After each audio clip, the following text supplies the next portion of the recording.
here in the European Parliament in Strasbourg is Nicolás Casares. Thank you so much for your presence. Thank you, Sabina. I know that you are rapporteur for the renewables. Let's explain what and in which way this will change our life. The renewables will change our lives. I think that they change our life.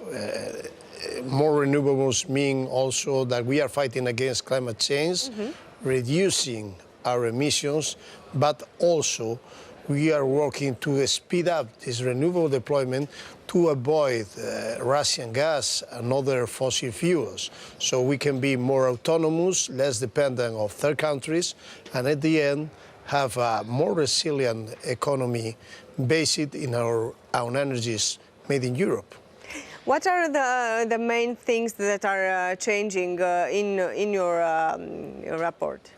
Now we are trying to accelerate the permitting process. The administrative procedures should be accelerated because we have a problem. We have bottlenecks in almost all member states. We have to solve this problem. Now we are trying to speed up this permitting, given signals and given targets for time, the time of permits. For example, that only in 1 month you can install solar panels in your home. In only 1 month is I think a good solution, but also in repowering existing installation or heating pumps, we have to accelerate also these permits to allow people to get engaged also in this deployment, and also contributes to lower the bills that people are paying. What is the situation in your country, in Spain? I think that Spain is a front runner in the deployment of renewables. So we can see some problems that are happening right now in Spain, and we can help other countries. For example, we have some people that are against some deployment of renewables because we need to take these people engaged. It's for the people, not against the people. So all these groups that are in opposition to some projects, not all the projects, but some projects, we have to tell them that it's for all the people, and of course we are lowering the bills and we are fighting climate change. But I agree with them in some points that not all the territory is up for renewables. I think not all the territories should be used to deploy renewables. I think that we also have to protect some pieces of our lands. Some environmental protection is needed. So how to reach the balance on the necessary deployment and also to get engaged the people of the territories is one of the challenges that we have now in Europe with renewables. Are the renewables, let's say, the type of energy for the future? I think so. Is it sustainable enough? I think the renewables are sustainable enough. And we have to bet in renewables for sure. The more renewable we have, the less gas we have to import. We are more autonomous. So it's not only the future, it's also to fight against climate change. We have seen this previous summer and also in this fall the problems of higher temperatures that we had in Europe. But in any case, we have enough technology right now, and it's the cheapest technology for producing energy, and we have to use it. We have to use it in order to decarbonize our energy system, also to decarbonize our industry, and I think there is not other way, there is not other track to use. And you can see that other blocks like the United States are trying to do this right now. They were delayed previously, but they are using all the tools that they have, all the power of the dollar to improve the massive deployment of renewables and decarbonize also their economy. It's cold here in the European Parliament. Yes, very cold. I know it's winter, but we are inside, and the temperature, it's not so good yet. It's winter, and now in Strasbourg it's 6 degrees below zero. But in any case, the Parliament is cold. Probably we are saving a lot of money. I hope we are suffering this cold into the Parliament, and this efficiency should help also the people and reducing our bills. In any case, also it's a contribution also to reduce our gas dependence. It's difficult to work in this, like this. But in any case, it's also that we have a compromise also in this Parliament with all the measures that the European Union has put in place to fight against this energy crisis. You are lucky in Spain. The temperature is not so low. In Romania, we have some situation though during winter. So how will the citizens actually react to this idea of reducing the heat in their home? Is it actually possible?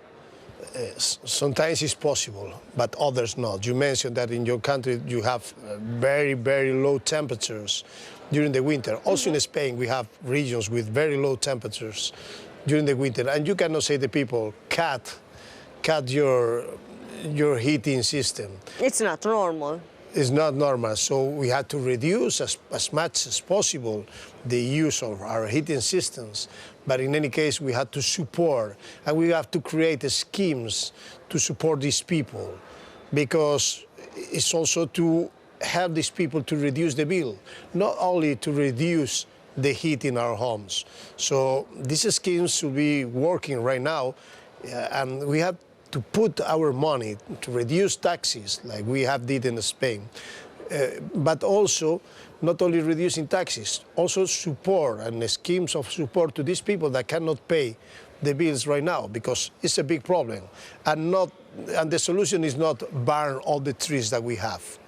Exactly. You've mentioned that the waiting time for installing the renewables should be and will be lower. What about the money? Will we find the money for doing this, the investment needed? Yeah, but you know, the permitting process right now has an average of delay in Europe about 7 years. So if you want to invest and you expect your investment in 7 years, of course you are not going to have enough money to do that. You need to shorten this time in order to give a signal also to the investors, because you need this money. And I think this process should help also to our countries, our member states, to say, okay, we are going to deploy renewables, you can invest here, it's a safe investment, and you will return back your money in a short time, in a short period. So shorten the permitting process is also helping to give money to the investors and say, put the money here. Let's give a message, a good message to the Romanians that are watching you. How should they prepare for this change that is coming? What should they do? Looking at their houses, trying to find out what are the costs, finding the best way to invest, to find the European money. First, give your advice. My first advice is that the deployment of renewables, you can see the bills in Spain, and compared with other countries, the more you bet in renewables, the less you pay. This is the first signal. But also to all people that has a home, they can invest also in solar panels or in other sources of renewables. Also in rural areas, we can deploy biogas production. And I think it's a good renewable also for these areas that are not urban, and they have a lot of agriculture, and they can use all the waste and residues to produce their own biogas and use it during the winter or to produce electricity. So I think we have also a possibility of self-consumption and self-production of renewables in our territory and also in the Romanian land. When will this start, let's say? Well, when do you estimate to end the discussions at the European level and to start implementing the legislation in the member states? We are going to run as fast as possible, you know, but probably in April, during the spring, we have a final agreement for that.